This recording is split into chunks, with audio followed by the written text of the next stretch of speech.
Imagine you're in your garage on a Saturday afternoon, a half-finished metal coffee table in front of you, and you're trying to decide whether to pull out the old, clunky stick welder you keep in the corner or to finally invest in something that actually feels a bit more modern.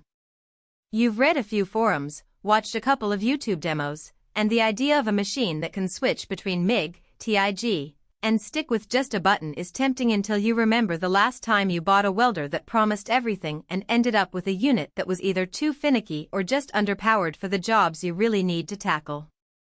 Link is in the description if you want to check the product details on Amazon. The hesitation I hear most often from folks in this spot is the classic, will it actually do what the spec sheet says, or am I just paying for hype? That's a fair question, especially when a welder sits at the crossroads of three very different processes.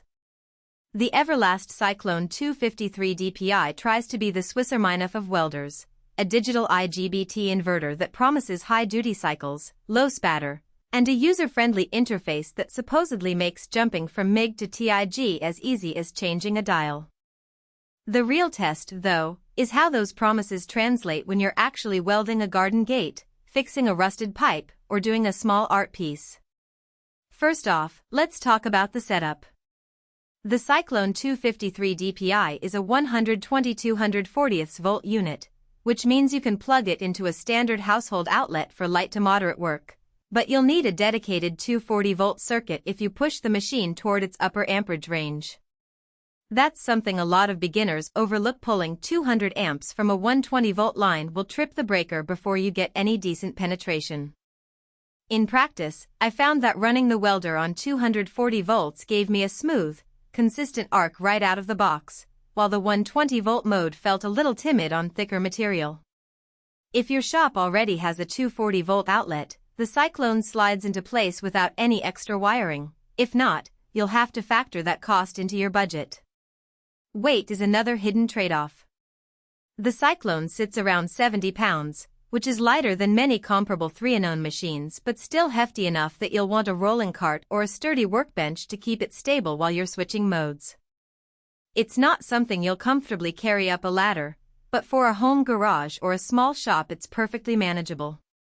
The digital control panel is crisp and bright, with knobs that click into place and a small LCD that tells you voltage, current, and wire feed speed at a glance.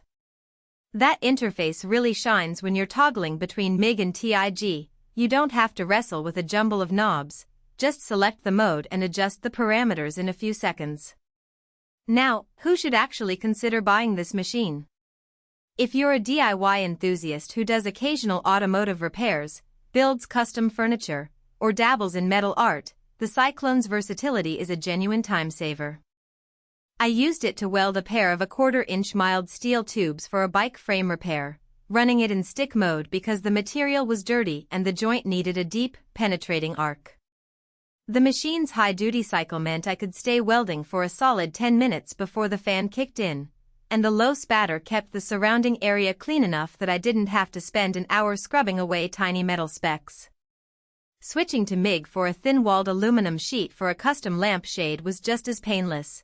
The built-in gas flow meter and the automatic wire feed adjustment took the guesswork out of the process, and the arc stayed stable even at lower amperages. On the flip side, if you run a full-time fabrication shop that regularly works with heavy-gauge steel or you need a machine that can sustain a 400-amp output for long periods, you'll probably find the Cyclone a bit limiting. Its maximum output sits just under 250 amps, which is ample for most hobbyist projects but may fall short on industrial-scale jobs. The TIG mode, while functional, is best suited for thin to medium-thickness material. Trying to weld a 1/2-inch CH plate in TIG will quickly expose the limits of the inverter's power reserve. Also, because the unit relies on a digital interface, it can be a little less intuitive for someone who's used to the tactile feel of analog dials, though that's more of a personal preference than a flaw. Practical strengths are where the Cyclone truly earns its stripes. The advanced digital IGBT inverter delivers a smooth, consistent waveform that reduces spatter by a noticeable margin.